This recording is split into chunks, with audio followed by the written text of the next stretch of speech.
Hello and thanks for joining me. My name is Adebayo Oluwake.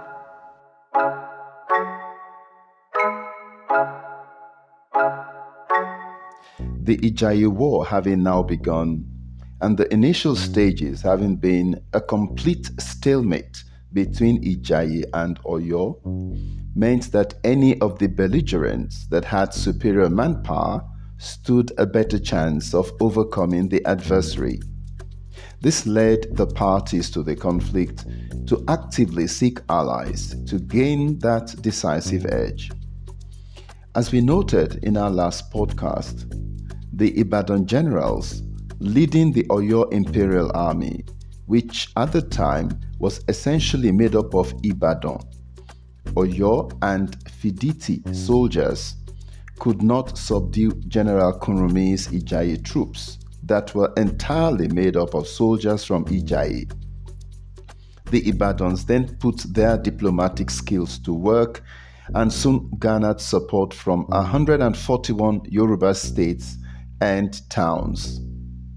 The Are Onakakanfo, being a deft military strategist, had directed all farmers in Ijayi to bring their harvested crops back home, build barns to store the crops, in order to ensure that should Ibadan decide to lay siege to the town, its citizens will not starve.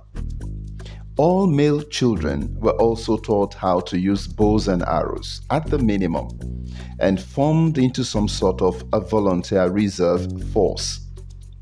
However, when General Kunromi got wind of the massive coalition that had been built up against his forces, he increased his efforts to win over allies.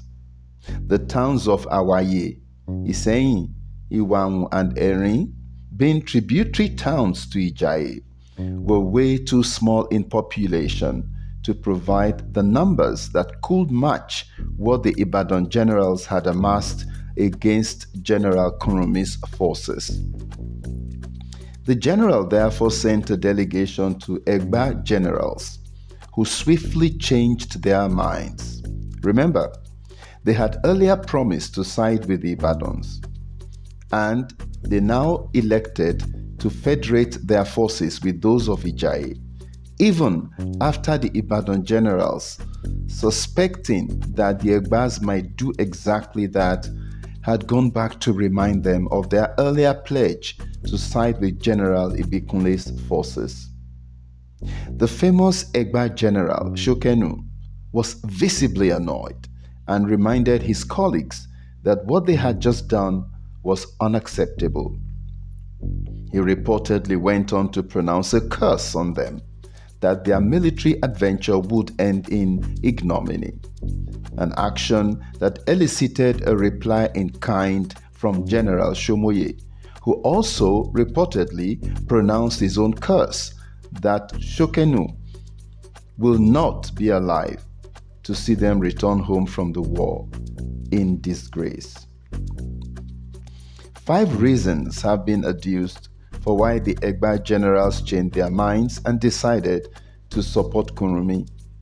Most of these reasons had to do with the anger that they had over attacks on their towns by the same Ibadan forces that were now seeking their help.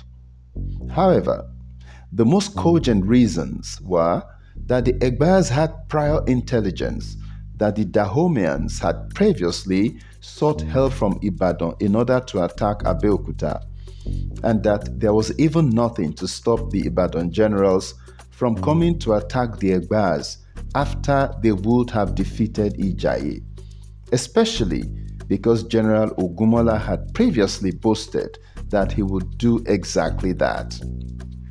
A defeat of the Egbas would give Ibadan generals more economic power because they will have total control of the road to the sea coast and would be able to levy taxes as they saw fit. Let us now look at some of the decisive battles that determined the direction of the victory in the Ijayi War. The Egbas, having finally made up their mind, pitched their tent with the Ijayis and rapidly deployed under the command of Generals Shomoye and Anoba on May 11, 1860, advancing along three axes of Ilugun, Okeogun, and Olokemeji. At exactly 8 days after they arrived in Ijaye, they were able to team up with General Kurumi's forces. The allied Ijaye forces now advanced again in a three-pronged attack, but with General Kurumi coming up from the rear. They made contact with the Ibadan forces at the Fejeboju stream, where massive combat took place. The Ijayes were driven back, and even when they regrouped and tried to fight back at Ajibade town, they were unable to withstand the more experienced Ibadan troops. At Alabata, to which they had retreated after taking their leave of Ajibade town, many of them reportedly perished in the swamp or were taken prisoner by the Ibadan troops. Thus, the allied Ijaye force withdrew completely and returned to Ijaye. Thereafter, General Kurumi dispatched emissaries to the Awujale of Ijebu-Ode, who agreed to send his forces to join the general's troops. Their manpower was also further boosted with the agreement of Ijebu-Igbo to ally with them. The Awujale's army was quite efficient and mobile, and immediately set up a forward operating base at Oru, from where they began impounding all ammunition and firearms coming from the coast and bound for Ibadan forces. According to accounts by the Reverend Samuel Johnson, the Ijebus also forward deployed their troops to protect traders at Ikpara. The next major battle was extensive and complicated, and was fought to assert dominance over the trade route which extended through Ikpara, Ikperu, Ode, and Ikorodu.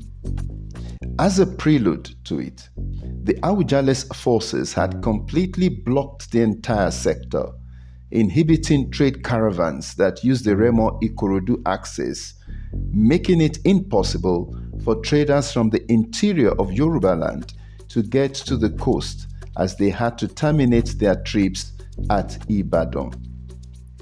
The net effect of the entry of Ijebu-Ode into the war was that it starved Ibadan forces of weapons and ammunition, and facing the possibility of being routed by Kurumi, Ibadan generals sent experienced fighting units under the command of Generals Abayomi, Tubosun, and Madarikon to go and clear the Ijebu forces off the Remo Road. Indeed, this sector of the Ijaye War was extremely bloody, resulting in both sides losing men in large numbers.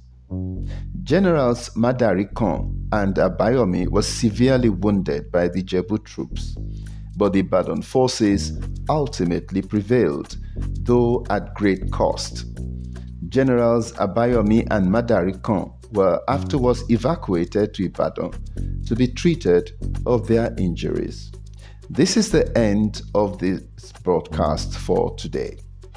Remember to add your comments to the section below, including by providing any additional information that you feel might deepen an understanding of this topic, or providing any information you feel may have been omitted.